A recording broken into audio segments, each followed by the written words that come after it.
Hey guys, Mark Ferrasci, Protect Dog Training in Enzo.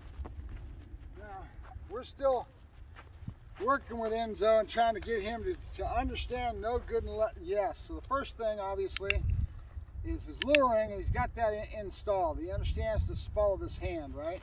So it doesn't matter if it's right or left, but whatever one I present to him, he knows that means to follow. That's your luring. That gets you all kinds of behaviors and what you need to start a dog, a puppy, right? You can start any dog with luring as long as you have food drive. This dog has all that, but he still needs to learn the whole communication baseboard. You hear me talking about that all the time. And all that really means is you have a consistency and pattern that adds up to something that the dog can understand and grow on. Why are there so many trainers that do so many things differently, but they all seem to be able to get to the same end result and the dog works pretty well? They may have different tools in the tool bag, different tricks. Well, the main thing that they have that's consistent amongst any trainer that you deal with is consistency and pattern and routine, whatever that is for them, right? Doesn't matter what it is, as long as you're consistent in pattern and routine, your dog will learn, right? So right now, all we're doing is teaching him to follow lure. Yep. But we need to teach him a lot of other things. So no good and yes is the premise of it. It's all marker training. Yep. So the dog understands each one of these mean different things. Nope. Good. So I'm right now starting to teach him not to go to the ground. This is after yesterday. His pinch collar was put on for the first time yesterday. We're not using it as much as a corrective tool as just something that's on him right now to get him used to it, but I'm lightly tapping when he puts his nose to the ground and not letting him succeed. Remember, the flat collar, he's wanting to pull through, and that causes that opposition reflex, and they want to start follow through. They don't have any respect for it, so they'll just keep driving through. Now you got a dog that's pulling you all the time. That's why we don't use flat collars, we don't use harnesses. Pinch collar gives you the tool that you need. Remember, the tool is only as good as the person using it. So think of it like playing a guitar, and you hear me he's saying that all the time, is how good I am at putting pressure on that string and bending that string that creates a sound that creates music, right? So that music, the finesse of using this tool is the key. Same thing with any type of aversive. I want to be as good as I can be at being finesse, very light, supple in my hands and my fingers. But if I need to, I can bring it up to a higher level. It depends. Every animal's different. Nope. So no good and yes, we're still working on this. Good, good. Enzo is a smart little boy. Nope. Enzo. Good. Enzo. Yep. Good boy. So dog's name preparatory to a command. So dog's name, pause, and then explosion is where that all starts. Good. Enzo. Yep. Good boy. That gets you some drive, gets you excitement. Dogs like to chase. They love transition. So in other words, you're really slow and freeze and then boom, move, right? That's something that a dog really stimulates a dog. It excites them. Nope. Good. Enzo, good boy. So we're teaching him to bend. He doesn't even know he's doing it, but that's getting him in my spin. That will go into my quarter turns and nope. Now I need to start, he's watching this right hand all the time. I need to start making sure I do it with both hands to be even, right? Yin and yang, you gotta be balanced. If you do it always with the right hand, pretty soon, yep, he's gonna always go to the right. And he won't even look towards the left. So I've gotta have both, right? Good boy. Good. Enzo, yep, up. Good boy. Vocabulary, very important. All the little words. You want to go bye-bye, you want to drink. The word no is a negative marker, but I've got 1,001 ways of giving a negative marker. I talked about that yesterday. I can use the old little sound. And you guys have heard Caesar all the time. He has it in his book. He says his mom taught him that. Reality and truth, we used to have arguments about it all the time. And what is that little sound? I taught him that. Okay? That little sound is basically nothing more than an interrupter. It's a negative marker for the most part, but I can be associated with a tap on the back of it and redirect the dog's mind into something else. I look at the brain as a transmission. And if the dog's in flow in a certain gear, I need to break that dog out of that gear and change gears. So to do that, a lot of times I'll use that little sound. It interrupts the dog's brain, takes him to a different place if I do it right, right? Enzo, yep. Good, so now he's learning that yep marker, right? Which is my explosion release. Good, good, nope. Good, there you go, good boy. Good boy. Good. A lot of the click and treat, so we get a lot of that classical conditioning in. And I'm going to get to a point here pretty quick because he's getting so good at it to wait longer, right? To give a little bit longer pause so he picks up on the pause. Right now it's happening so much, a lot of times I'm clicking and it's almost immediate. See what I'm saying? A little bit of a pause. Accent. Okay, accent that pause, that the food's coming once he hears it. If I get a longer pause in there, the dog will wait for longer before he gets to the food, and then the marker matters more, right? When he hears that sound, that marks that behavior. Think of that click treat as terminal bridge marker is what we call it. But in a nutshell, think of it like taking a picture in time.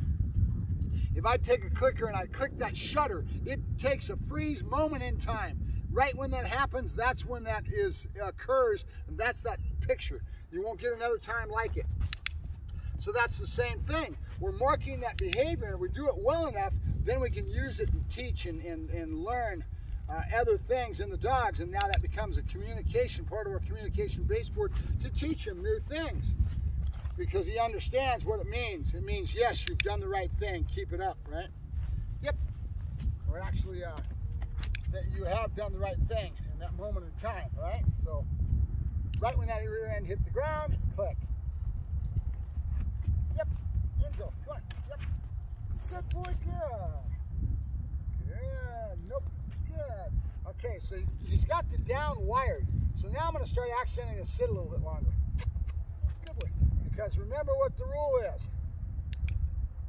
Anticipation is what? I know you can do it. Anticipation is what?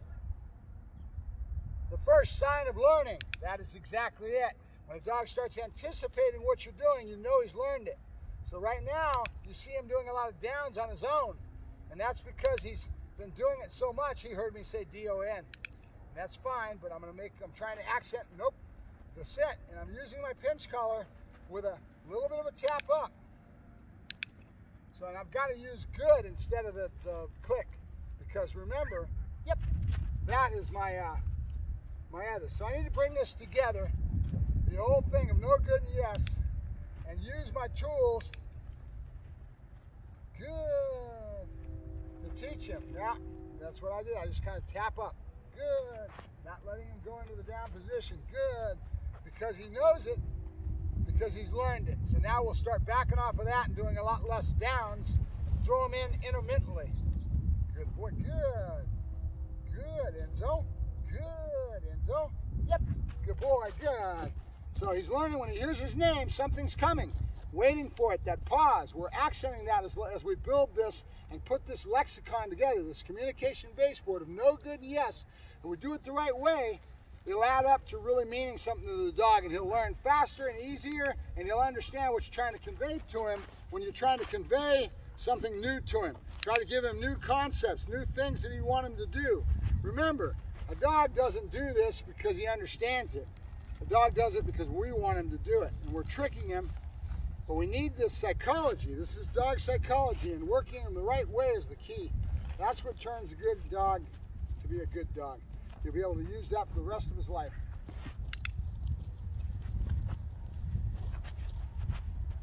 Good. So now I'm going to increase how long I do the spinning, how many steps. Instead of just one, I'm asking for more now. Good. Okay, and now after a while, when it first started, it was only 1 or 2 steps, right? We just started this a day or so ago when he was spinning. We need to make sure we do more of the left hand to my left, because he's going to get stuck with doing it once he starts these quarter turns. Let's see how he does. It's just an experiment. Let's see what happens.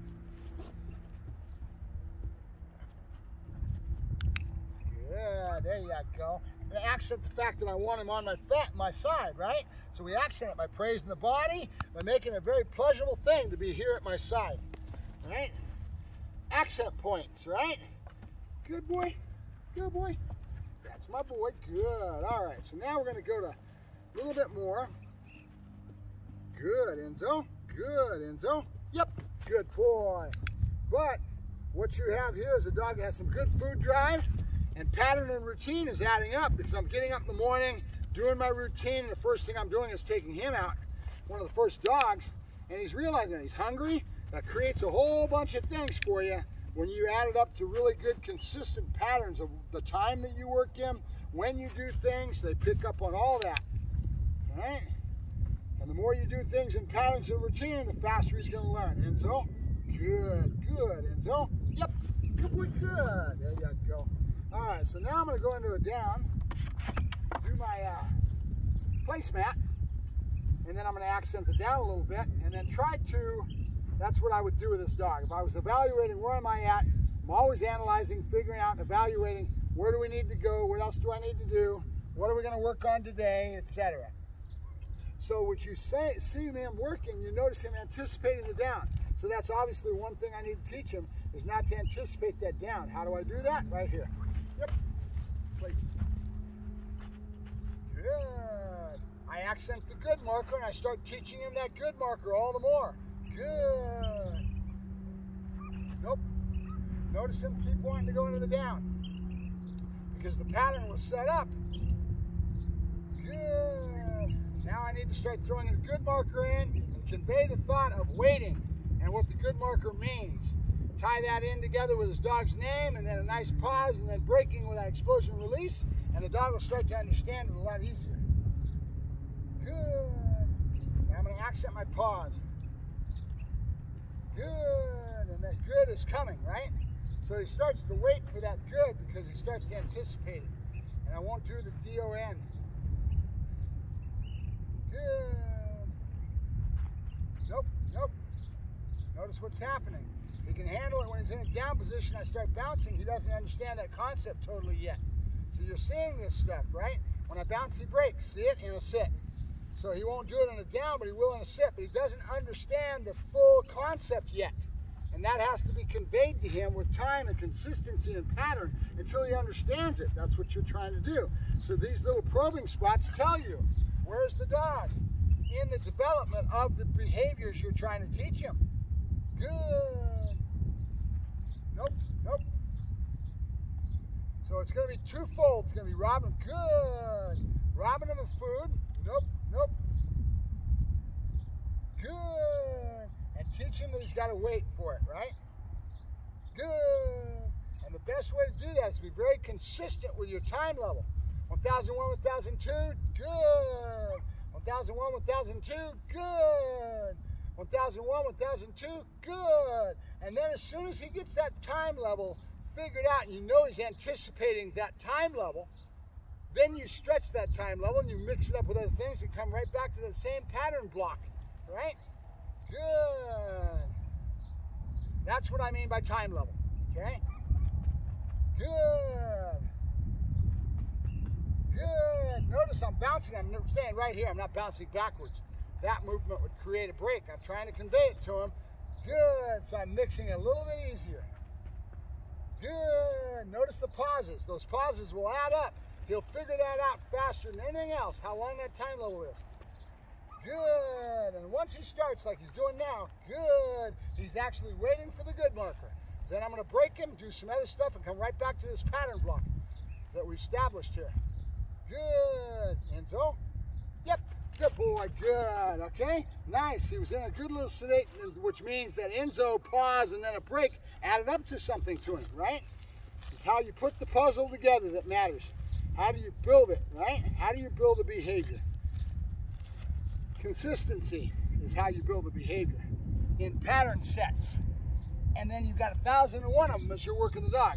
He's right now looking for food. I'm going to say, nope, there's no food for him to grab, so I'm just going to keep trying to, good, that's my boy, good. And since he went between the legs, I'll have it, I'll use it. Yes, I'll use it. Yeah, good boy, good, yeah, you go, good. Good boy, because we will be doing some in between the legs healing, right?